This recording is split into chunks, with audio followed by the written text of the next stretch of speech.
1. Rasionalisasi. Rasionalisasi adalah suatu proses penggunaan akal untuk memberikan suatu dasar pembenaran kepada persoalan, di mana dasar atau alasan tidak merupakan sebab langsung dari masalah itu. Tujuan rasionalisasi adalah untuk memperlihatkan kebenaran secara logika atau masuk akal. Kebenaran yang dibicarakan dalam persuasi bukanlah kebenaran yang mutlak.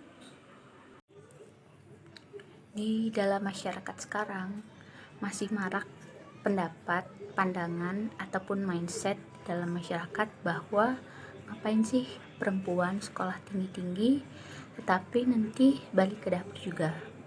Stop bermindset seperti ini, karena pendidikan itu penting bagi perempuan. Melalui pendidikan tersebut, perempuan mampu meningkatkan kualitas diri mereka agar mereka tidak dianggap remeh dan direndahkan oleh orang lain. Selain itu, tugas perempuan bukan hanya mengurus dapur saja, tetapi lebih dari itu. Perempuan yang telah berkeluarga dan mempunyai anak akan menjadi madrasah pertama bagi anak-anaknya. Dan melalui ilmu-ilmu yang dia dapat, dia mampu mengajarkan nilai norma, agama, nilai kehidupan lainnya. Selain itu, melalui pendidikan ini, perempuan mampu membantu keluarga atau pasangannya dalam menyelesaikan masalah. Karena melalui ilmu tersebut, mereka dapat memberikan nasihat ataupun masukan-masukan yang rasional. Karena pendidikan membentuk cara berpikir mereka lebih kritis dan berwawasan luas. Selain itu, melalui pendidikan tinggi yang dianyam oleh perempuan dapat membantu finansial keluarganya dengan memperoleh pekerjaan. Memang finansial merupakan kewajiban pihak laki-laki, tetapi apa salahnya perempuan juga membantu untuk meringankan finansial keluarga. Tapi sebagai perempuan juga jangan lupa terhadap kodratnya sebagai perempuan. Jadi, pendidikan merupakan hal yang penting tidak hanya untuk laki-laki, tetapi juga untuk perempuan. Sehingga mindset bahwa perempuan ngapain sih sekolah tinggi-tinggi, karena nanti balik ke dapur juga, itu salah besar, karena peran perempuan dalam kehidupan sangat tinggi. Jadi perempuan harus memiliki wawasan yang luas agar menjadi perempuan dengan kualitas diri yang baik dan tidak mudah direndahkan atau diremehkan oleh orang. 2. Identifikasi. Identifikasi adalah proses menganalisis hadirin atau pendengar dan situasi yang dihadapinya dengan seksama. Pada masa pandemi ini, pemerintah melakukan larangan untuk pemudik kembali ke kampung halamannya. Hal ini dilakukan pemerintah sebagai upaya antisipasi agar tidak semakin menyebarnya virus COVID-19. Namun,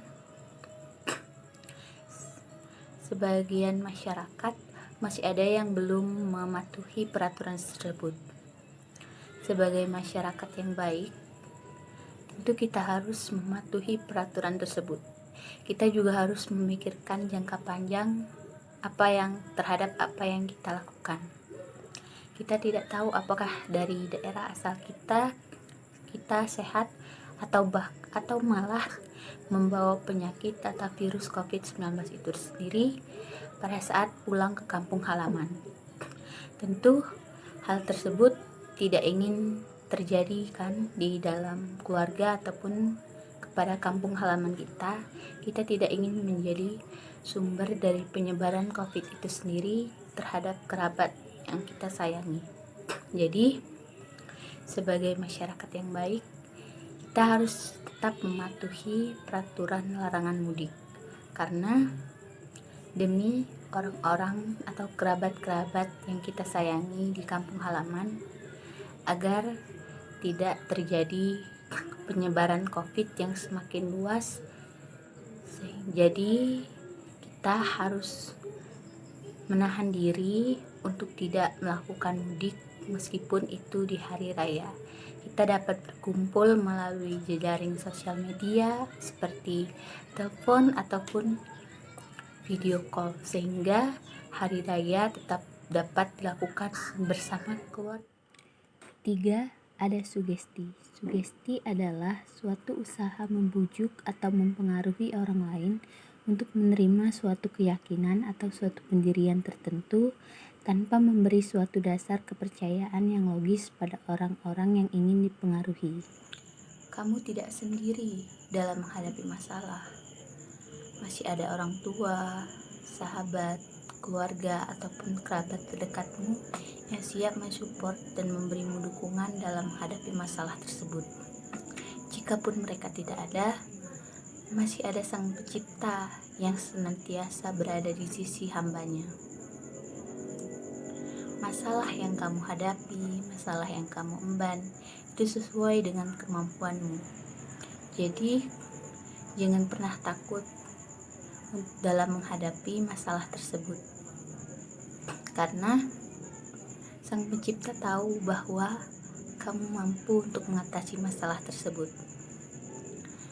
Jangan pernah berpikiran negatif bahwa Sang Pencipta itu jahat karena telah menimpakan masalah tersebut kepadamu.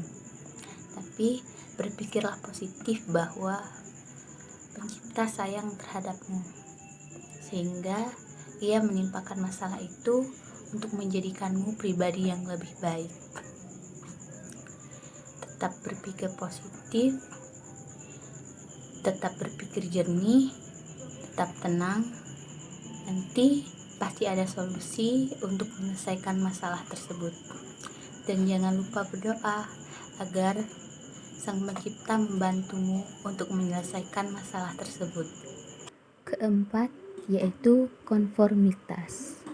Konformitas adalah suatu jenis pengaruh sosial ketika seseorang mengubah sikap dan tingkah laku mereka agar sesuai dengan norma sosial yang ada.